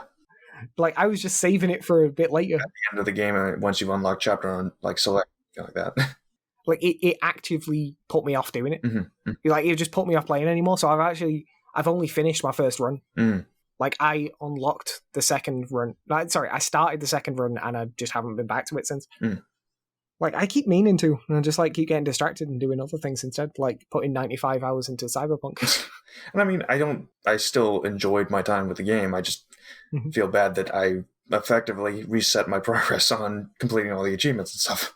Yeah. I have to go back to it at some point because I feel compelled to do so. Yeah. But I've been waiting years to try and forget as many details about the game as I can. It just feels weird for me because I did all of the endings of original Nier back to back, and I just don't feel the same way about Automata as I did about the original. I just prefer original Nier so much. It's not that I think Automata's bad or anything. I just think other people really like Automata, and I'm not saying it's bad because I don't think it's bad. I think it's really good, but I just don't think it's as good as the first one. And I feel like the first one, I'm very much looking forward to the remake. The remake because I don't have the hardware to play the original. Right. Okay. But I do, as I mentioned, I think, I know we discussed it at the start of the podcast, I don't think you should feel bad for not liking something that other people like. Yeah, it's not that, actually, it's the opposite. I feel like other people should like the original more. That's fair. It's really good. But it's just a lot of people really like Automata and act like it was groundbreaking and stuff, and I'm like, yeah, it has a lot of similar themes to the original Nier. That's really good. You should play that. Well, I guess we'll find out in a couple of months if your wish comes true. Yeah. Because I imagine Yoko Taro, the madman that he is going to do something strange and make this not the same game, but just a remaster. The only thing I know so far is that it's Replicant, not Gestalt. Yeah, it's Brother Nier, not Papa Nier. I don't know. It's a cultural thing. Yeah, I know, but I just mean I know a lot of people who prefer Replicant to Gestalt, and it just feels weird to me. It's not it's bad or anything, but I just feel like some of the tone fits better with him being the dad, and some of it fits better with him being the brother. I think the relationship with his daughter makes more sense if it's his daughter, obviously. There is a part of me that, in my heart of hearts, just wants to believe that the madman actually is hiding the fact that you can actually play as Papa Nier. Like, there's the second playthrough is the entire game as Papa Nier. Well, apparently he didn't like that. Apparently Yogotaro doesn't like Gestalt. Yeah, because they were like, he was forced to make it that version for the West. So like the relationship with like his daughter makes more sense if it's his daughter, but the relationship with the brother and his sister. No, but what I mean is the relationship with basically every other character makes more sense as the brother. Oh yeah, okay. Like the way that all the other characters talk to each other makes more sense if Nier is younger. But the relationship between like him and his daughter makes more sense that way. But that might just be a me thing. But again, it's a case of, well, I've seen it played through, but I haven't played through it myself. So that's about the Yakuza LP. And Nier, apparently. Yeah. Also, my Star Fox tier list came out recently. That was really good. No one watched it, but it was good. I will watch it after we are done recording. It's fine. I just really like Star Fox. And it's also Star Fox's birthday this month. Like, that's why I did it this month. Fair enough. I really like Star Fox. I also really don't like Star Fox.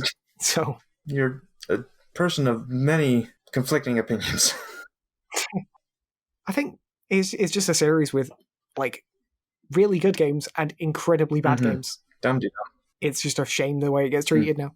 Yeah, the only other like channel update I had was that the Bullet Witch LP finished, but that finished weeks ago at this point. So I think that's about everything. I want to just thank you for having me on, Holden. To the people listening, don't worry, you probably won't hear from me again. It's fine. We'll get you back on if there's something to talk about. I mean that more in the sense of I don't know when I will again have time to talk openly like this. I had no doubt in my mind that you would be open to having me on again. No, my only issue is when I can't get other people on, I have to do them on my own. It doesn't go as well. Yes. It's not that it goes badly. It's just that I feel like way more uncomfortable doing it. To praise you a little, I do enjoy those episodes. And the fact that I've recorded this episode with you means I've effectively stopped myself from having content to listen to because I don't like the sound of my own voice. That's fair. I know a lot of people don't. Luckily, I do. I've always liked my own voice, which makes editing my own voice a lot easier. Yeah, I bet it would. But yeah, no, thank you for having me on. And I'm really glad that I pushed through Breath of the Wild so I could participate in this because it was fun. Yeah. Discussing it, I mean, not playing it. To wrap up all of that, I'm sure other people out there will like the game. And if you've not played it, you probably should because it is a good game. And a lot of people did like the game. A lot.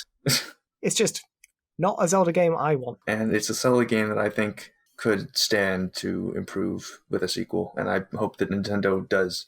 I feel like it gets too much praise. Yeah. Like, I understand letting people like the thing they like. And I'm not trying to say you're not allowed to like the game. Absolutely not. But it's the people who are saying sort of like it's the best Zelda game or that it's like one of the greatest games of all time. And I'm like, it's just not. It's just not, no. Like, it's a good game. Yeah. But there are better open world games. To speak of a better open world game, Horizon Zero Dawn is a better open world game. Yeah. And it came out literally the same week. I had no idea how much I was missing out on.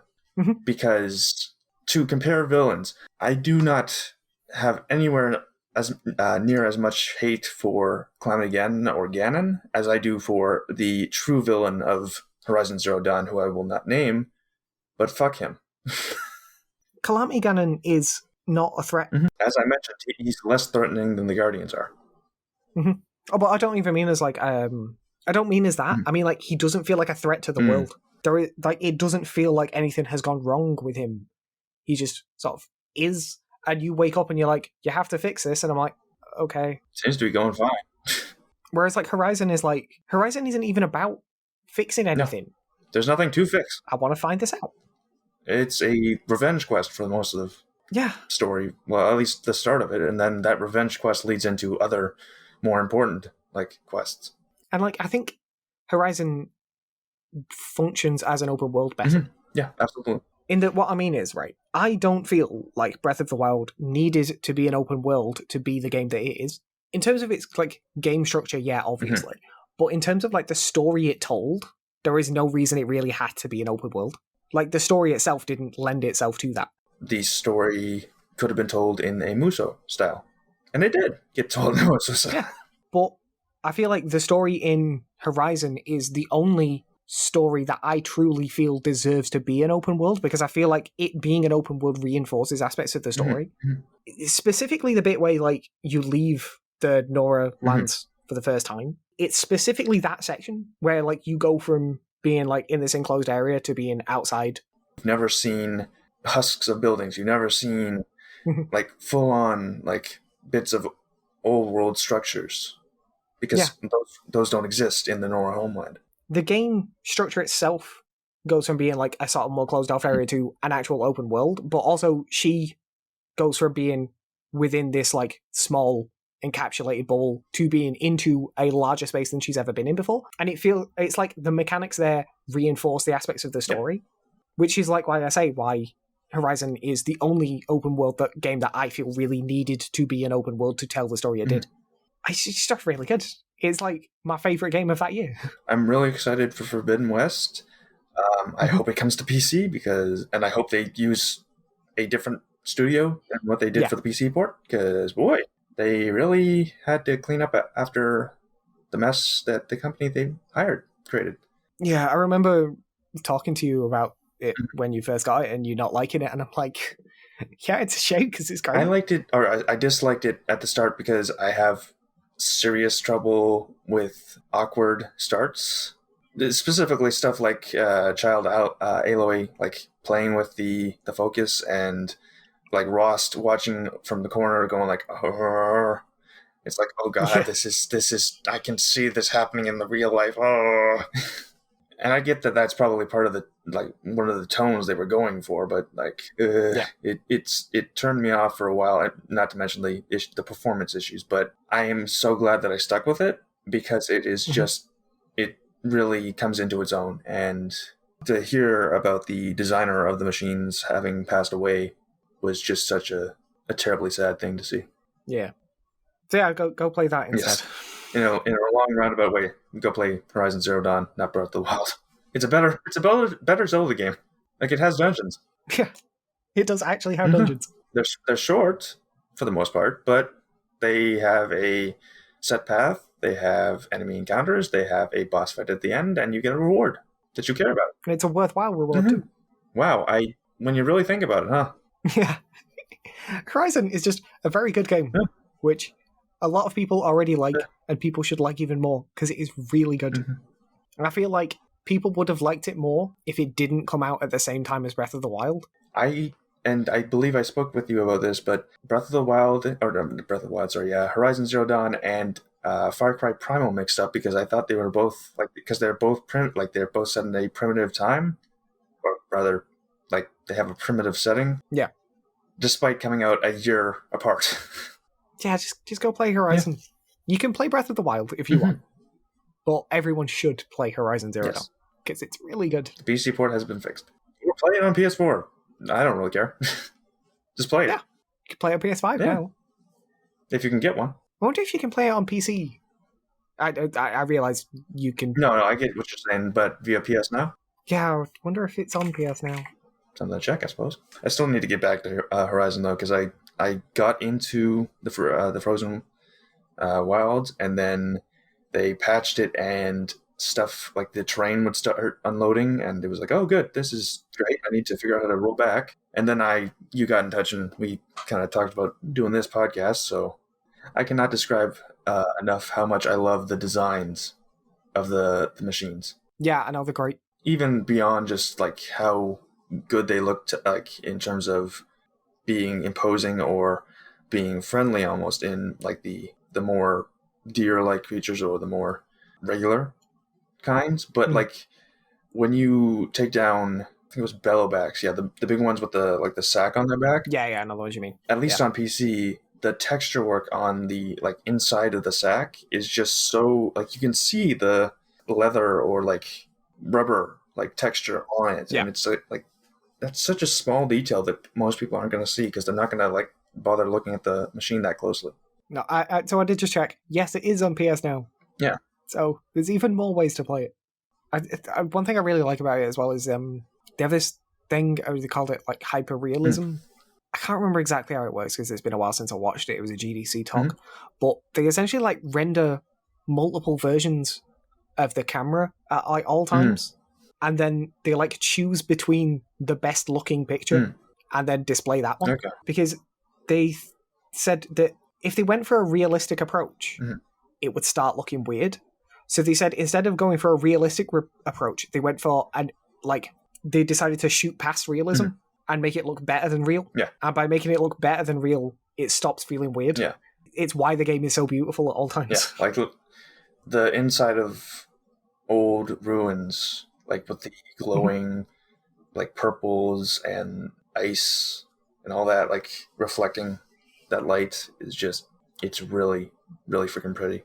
Yeah. Like I'm thinking like the like Forbidden West, the like ray tracing stuff's gonna be like hopefully make it even better. I'm still a little bit upset that it's Forbidden West and not the title that I thought it should have had, but I don't think you've ever mentioned like I don't know what you initially thought, or rather what you... Yeah, no, I'm trying to explain.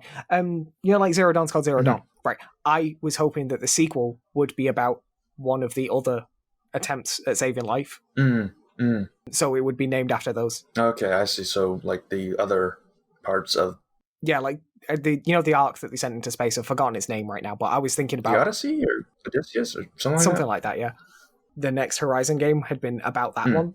I thought that would have made sense. Okay, like it's just not the direction they went, which is fine. But like in my head, I was like, oh, it'd be really cool if it was about this. Thought it just would have been cool if the arc came back. I just hope they allow us to lock the camera to one side. Yeah, I remember you saying. It's like surprising it's not a thing, because it's like a pretty default thing in a lot of games. It's just disorienting, because I get what they were going for, because they want you to be able to see like as much of the terrain and what's ahead of you at all times, but boy, the execution kind of leaves much to be desired. But that's one issue I have in all of the game versus the 2 or so hours we've just spent talking about the issues with Breath of the Wild. Yeah. So I have Holdcoin now. Oh, nice. That's a thing. So Holdcoin, it started as a joke. Okay.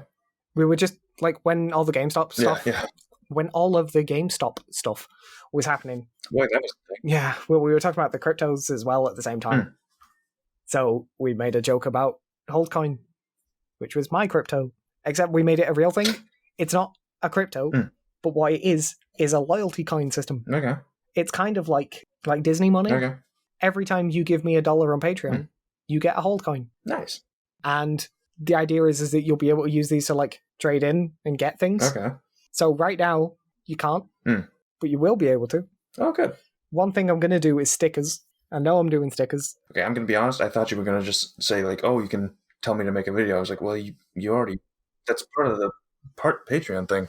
Yeah. Well, I mean, like, you only get Holdcoin for giving me money anyway, so it's like functionally the same. But yeah, like the idea is that like if you get enough Holdcoins, you can give them to me and I'll make a video that you like or some shit. Fair enough. But also, like, yeah, I was going to make stickers, like actual stickers, and to send them off to you.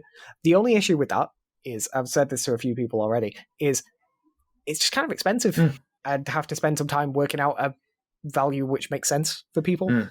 Because like 10 Holdcoins is basically $10, but is actually about as much as I'd have to charge for one sticker.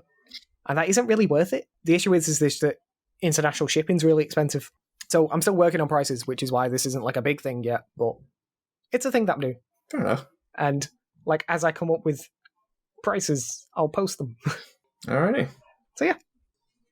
To recap again, Breath of the Wild's okay. You can play it if you want. Horizon's better. You should probably play that. So yeah. Is there anything else you wanted to talk about? No, I think that's about it. Again, we were kind of signing off earlier, and now I'm signing off again. Thank you again for having me, and hopefully at some point I can come on again, but if not, I hope your viewers or listeners are okay with my voice. I'm sure it'll be fine. Like, yeah, I'd be like happy to have you on pretty much whenever. It's, anytime I can stop talking to myself for a bit to help. Fair enough. Right. I'll do my outro now. All right. So like, I bring this up every time, but I sound different when I've written things than when I'm just talking off the top of my head. It also makes editing a lot easier when I'm reading stuff. But did you actually do the highlight thing you were mentioning for your editing later? Oh no, Okay. not at all. Good. I left one. So at 33 minutes and 5 seconds, I wrote botwa. And that's it. All right. That is the only note that I made the entire way through. So what that means is that I then have to, as I listen to the podcast back to make the edits, I also have to constantly take notes as to what we've talked about. And that's how I get the timestamps. That's going to be tough this time. I have a spreadsheet that recalculates all of the times. So what I do is I listen to the podcast, get the raw time of when we change topics or whatever, put it in the spreadsheet, and then the spreadsheet spits out the times for that plus the intro on, what's it called? Anchor, and that plus the intro on YouTube and that. Okay. Just because it makes my job a little bit easier. So yeah, outro. To be honest, I thought you were going to cut to a pre-canned. Oh no, I do my outros live. Actually, this is a different outro than usual because I decided that when I do have another outro that goes at the end of the outro, but it's just where I thank my patrons. So I realized it doesn't really make sense for me to thank my patrons and then immediately thank my patrons again. So now what I'm going to do in my outro is, instead of thanking my patrons, I'm going to use that month's outro to thank my new patrons for that month. Because that makes sense. Fair enough. And also, these people, they've paid for a lower tier, so they don't get in that outro. Yeah. And I feel bad. It's just not the reward that they get, but it makes me feel bad. So I want to do it somewhere at least. Fair enough. Special thanks to my new patrons, Booty and Teflon Chariot. You can join them over at patreon.com/Holden Gatsby, and for $1 a month, you'll get to see what I'm working on early and get exclusive roles in my Discord, along with other rewards I might think of. You can also just follow me there if you want to for free, as it's probably the best place to see all of my content as soon as it's available. There's links to the Patreon, along with my Discord, Twitter, Twitch, and all the other podcast platforms in the description for this episode. Finally, don't forget you can email me using podencastby@gmail.com if you've got anything you want to say. Thanks for sticking around. Bye. You're allowed to say bye if you want. Bye-bye.